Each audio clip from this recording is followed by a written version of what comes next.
Bukan di mana yang mana engkau yang baru sekarang kata mereka disembunyikan oleh Allah. Mana ayatnya mereka disembunyikan oleh Allah? Datang Pertanyaan sini saya, bawa data, tidak merusak semua nanti. pertanyaan saya itu bukan yang seperti Romo tanyakan. Saudaraku, untuk jawab sampai di Maria, engkau harus kembali lagi. Pertanyaan saya belum dijawab. Bagaimana dengan Elia dan Henok yang tidak mati?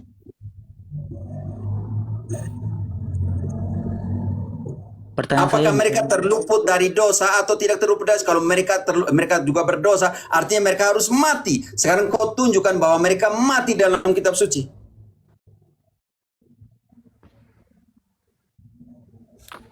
di kitab Wahyu kalau tidak salah.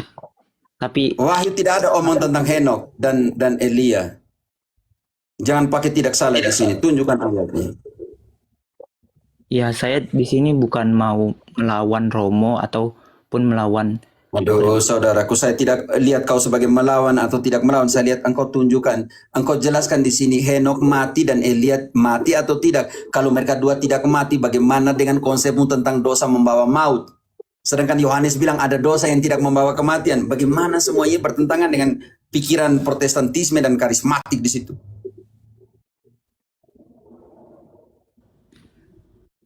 Sepertinya di sini ada kesalahpahaman Romo. Maksud saya, Engkau jelaskan, saya salah paham di mana nih? Maksudnya untuk sampai kepada Maria, engkau bilang dosa membawa kematian. Oke, kita sampai di situ dulu. Ulang kembali pernyataan, engkau kuatkan kembali. Semua dosa membawa kematian? Tidak Romo. Kalau begitu, kau tunjukkan dosanya Bunda Maria dalam kitab suci supaya dia bisa dikategorikan sebagai mati. Tapi dia di situ tertidur Romo. Dalam kacamata manusia Di mana di kitab suci bilang Maria berdosa? Maria tidak berdosa Romo. Ya sudah, kalau dia tidak berdosa bagaimana? Kalau engkau mati-matian dia mati. Makanya saya heran kenapa Maria itu bisa mengalami ketiduran itu yang dalam kacamata manusia dia mati itu Romo. Pertanyaan saya itu Romo. Engkau lebih penting kacamata manusia atau kacamatanya Allah?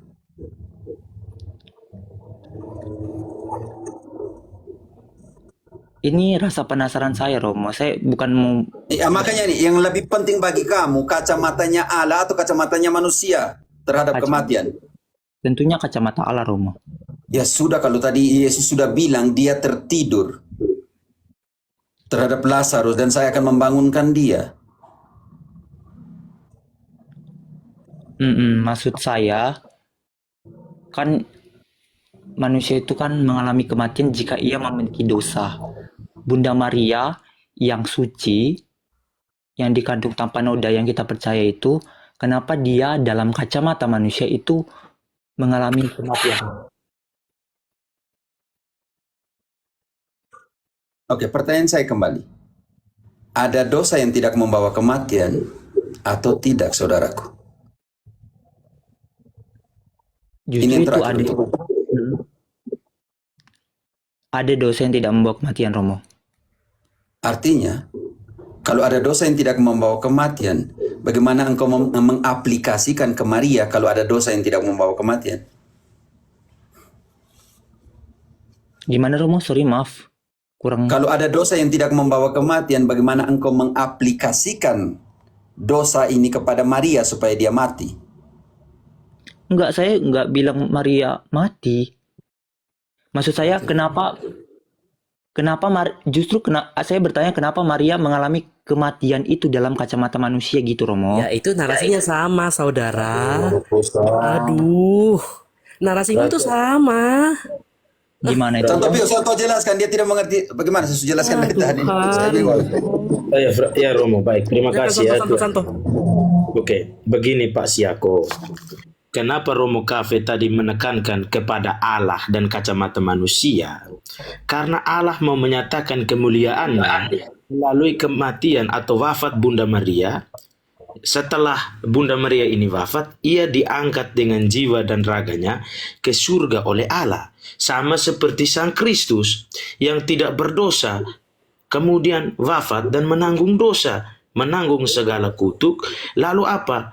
Allah telah membuat Yesus Kristus yang kamu salibkan itu apa? Menjadi Tuhan dan Kristus.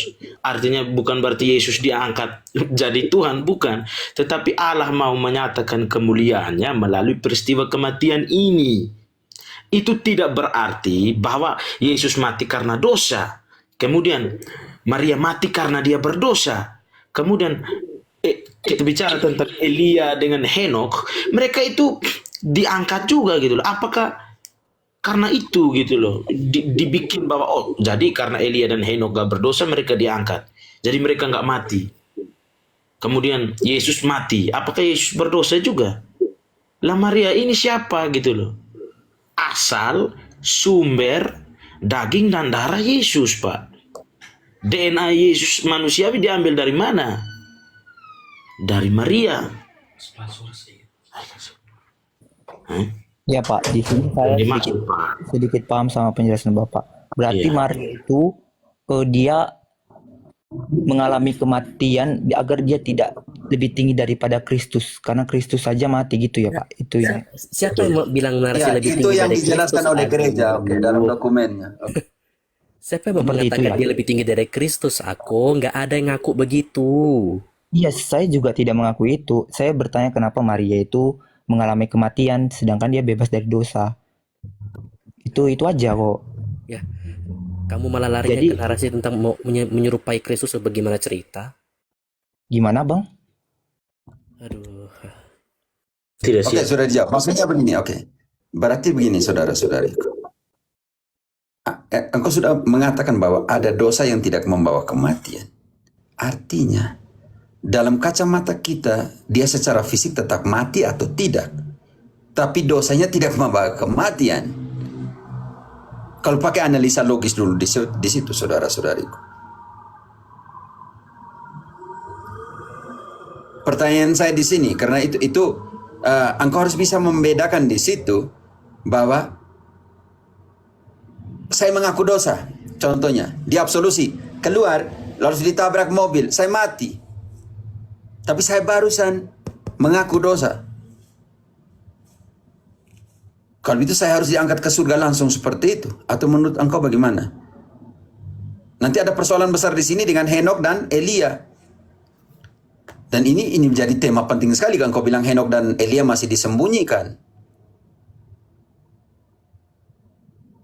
Kita sandingkan ke bagaimana Henokh di dalam Ibrani 11 ayat 5 kalau tidak salah. Bantu dulu Ginting.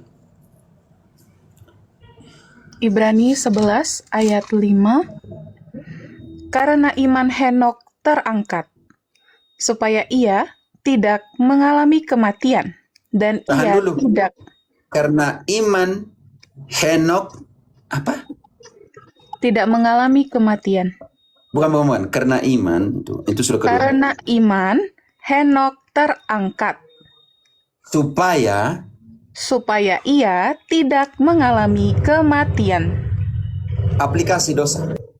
Henokh manusia, siap? Siap. Henokh Oh. manusia,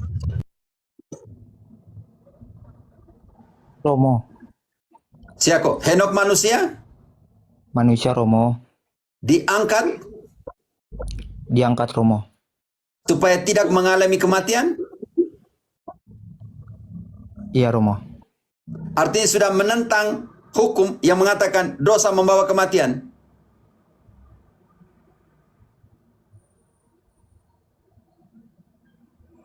Di situ terjadi pertentangan atau tidak di situ? Dia diangkat supaya tidak mengalami kematian. Tetapi logika Protestan bilang semua manusia berdosa dan dosa membawa kematian. Ya Rasul Yohanes bilang ada dosa yang tidak membawa kematian. Artinya Protestan ini berkelahi sendiri dengan Tuhan Allah atau tidak berkelahi dengan Tuhan Allah? Karena pertanyaan saya bukan itu Romo, penekanan saya. Saya mengerti saudaraku. Saya mengerti sekali pertanyaanmu. Hanya sekarang kita namakan buat pembanding supaya lebih mengerti. Saya disclaimer dulu ya Romo, saya tidak mengimani lagi sola scriptura. Saya percaya kepada gereja yang apostolik, gereja yang satu, kudus, katolik, dan apostolik. Tapi pertanyaan saya bukan yang itu, Romo. Saya dengan rendah hati ya, Romo. Mohon maaf ya, Romo. Yang ingin saya tanyakan itu, Romo. Mungkin saya nggak pandai menjelaskannya ya, Romo. Pertanyaan saya itu adalah, Maria itu kan bebas dari dosa. Kita percaya bahwa Maria itu dibebaskan dari dosa. Kenapa dalam kacamata manusia, kenapa dia mengalami kematian ya dalam kacamata Kristus dia itu tertidur, tapi maksudnya kenapa dalam kacamata kita, kenapa dia mengalami kematian yang sama dengan kita? Itu aja, Romo. Nggak ada maksud lain, nggak ada. Makanya saya mengerti sekali pertanyaanmu. Saya tadi membuat pembandingan dengan Henok. Henok saja manusia dan Tuhan angkat dia supaya dia jangan mati. Henok loh. Itu ayat sangat jelas bahwa supaya dia tidak mati. Kalau ke Henok saja dia bisa buat seperti itu. Iya, kenapa? Jadi kepada bundanya, karena itu tadi sudah dijelaskan dalam dokumen gereja KGK mengatakan bahwa dalam prinsip Katolik punya bahwa dia mati supaya jangan melebihi anaknya, bukan karena dia berdosa. Nah, itu jawabannya. Bantu. Itu yang Iya, makanya itu kita ke sini. Makanya tadi untuk sampai ke jawaban saya butuh menjelaskan bahwa ada pribadi lain dalam kitab suci yang tidak mati. Santos, bantu KGK 9 berapa itu? Terima kasih, Romo. Itu Sudah tadi kita baca jawabannya. KGK-nya. Ya, kita baca. Sudah dibaca KGK-nya belum tentang Bunda Maria? KGK ya. Bentar Romo, buka ini dulu, lemari dulu. Aduh, gimana? Tidak. Kalau yang sudah ada, online. Yang sudah ada. Saya ada. 966 dan dengan 973 itu. Ya. Sampai 974 berarti. Oke, nanti kita ke 966 dulu ya. Oke. Akhirnya perawan yang tak bernoda, yang tidak pernah terkena oleh segala cemar dosa asal, sesudah menyelesaikan perjalanan hidupnya di dunia, telah diangkat memasuki kemuliaan di surga beserta raga dan jiwanya. Ia telah ditinggikan oleh Tuhan sebagai ratu alam semesta, supaya ia secara lebih penuh menyerupai putranya. Ini kadang-kadang di framing nih. Tuan di atas segala tuan, yang telah mengalahkan kuasa dosa dan maut. Terangkatnya perawan suci adalah satu keikutsertaan yang istimewa pada kebangkitan putranya dan satu antisipasi dari kebangkitan warga-warga Kristen yang lain. Kutipannya sini dalam liturgi Bizantin, pada waktu persalinan engkau telah tetap mempertahankan keperawananmu. Pada waktu engkau wafat, engkau tidak meninggalkan dunia ini ya Bunda Allah. Engkau telah kembali ke sumber hidup. Engkau yang telah menerima Allah yang hidup dan yang akan membebaskan jiwa-jiwa kami dari kematian dengan doa-doamu. Dan 974-nya, sesudah mengakhiri perjalanan hidup di dunia ini, perawan Maria yang tersuci diangkat dengan jiwa dan raganya ke dalam kemuliaan sorga, di mana sesudah ia mengambil bagian di dalam kemuliaan kebangkitan putranya, demikianlah pula mengantisipasi kebangkitan semua anggota tubuhnya.